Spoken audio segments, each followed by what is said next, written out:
System चीज़ क्या है ये सिस्टम? कोई मशीन?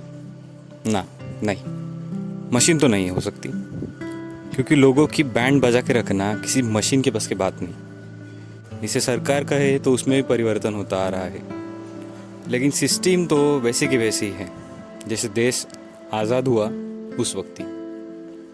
आखिर है तो क्या है ये सिस्टम? देश में 3 विंग के लोग रहते हैं, एक राइट विंग वाले, दूसरे लेफ्ट विंग वाले, और तीसरे शायद तो किसी को पता भी नहीं होंगे, फिर भी सबसे ज़्यादा तो वही है, कंफ्यूज विंग वाले। राइट विंग वाले लोग सरकार के हर निर्णय का स्वागत करते हुए दिखते हैं, साथ ही देश की संस्कृति, पौराणिक काल की व्यवस्था पर उनका भरोसा होता है। लेफ्ट विंग वाले अक्सर देश की सरकार के खिलाफ अपनी राय रखते हुए नजर आते हैं। सामान्यतः वे विद्रोह का रास्ता अपनाने वालों में से होते हैं और अपना हक पाने के लिए किसी भी हद तक जा सकते हैं। और फिर आते हैं कंफ्यूज विंग। इनको पता ही नहीं होता कि देश में क्या, कहाँ, किस तरह से और क्यों चल रहा है। अब क्या करें हम भी, ये तो कब से होता ही आ रहा है। इस तरह के विचार पर अड़े हुए रहने वाली ये जमात राइट और लेफ्ट विंग को भी अगर मिला दो तो उनसे भी ज़्यादा आंकड़ों में पाई जाएगी। हालांकि तीनों विंग में एक जैसी चीज़ यही है कि तीनों के तीनों सिस्टम के खिलाफ है।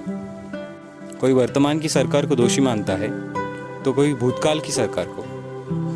विरोध लाजमी है, पर जिसका विरोध कर रहे हो वो चीज़ असल में है भी या नहीं, और है तो क्या है, इसका विचार करना आवश्यक है।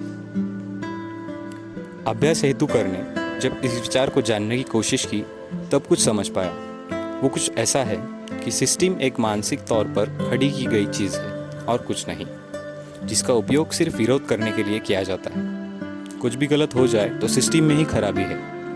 मुफ्त में मिलने वाली कोई चीज़ अगर पैसे देकर थोड़ी आसानी से मिल जाती है तो हम दिए हुए पैसे कहाँ जाएंगे, इसका विचार बिना किए ही वहाँ पर पैसे खर्च करके वो चीज़ पा लेते हैं। अगर 10 रुपये में कोई ज़रूरत पूरी हो रही हो लेकिन वह 100 रुपये में थोड़ी जल्दी पूरी हो जाए, इसलिए हम 10 के बजाय 100 देकर अपनी पूर्तता पर जोर देते हैं। वर्तमान की ही बात की जाए तो हम जान पाएंगे कि अगर आपके पास लाखों रुपए है तो कोरोना मरीज के लिए आसानी से दवाइयाँ से लेकर बेड की सुविधा मिल जाती है। लेकिन अगर आप किसी मिडिल क्लास फैमिली से आते हो तो आप इस देश में सबसे बड़े लाचार, याचक बने हुए हो। हमारी इसी तरह की जल्दबाजी और ज़रूरत का फ़ायदा मिलता है राजनीतिक क्षेत्र में रहने वाले नेताओं को। तो सवाल ये है कि गुनहगार कौन है, हम या वो सिस्टम? एडोल्फ हिटलर आप सभी जानते हैं, उन्होंने कहा था कि हर बार सिस्टम को गुनहगार ठहराने में कुछ नहीं मिलेगा।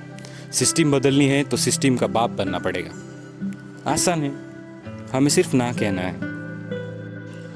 कतार में खड़े होकर अगर कुछ मिल रहा है तो वो भी सही है, लेकिन वही ज़्यादा पैसों में जल्द से जल्द मिल रहा है तो कतार को ही अपनाकर ना कहा जा सकता है।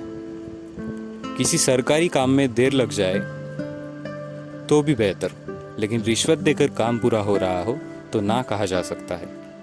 किसी जगह पर हिंसा हो रही हो तो वहाँ रोक लगाने के लिए हिंसा को अपनी तरफ से ना कहा जा सकता है। सिस्टम वगैरह कुछ नहीं होता, और अगर होता है तो अपनी सिस्टम बनाकर उसे चलना होगा, जिसकी वजह से हम हर आपदा का विरोध करने के बजाय समाधान निकाल सकें। सोचो, जांचो, हो सके तो अपने भीतर यह भाव जगाने की कोशिश करो। नहीं तो चलने दो, जो चल रहा है, क्या कर सकते हैं।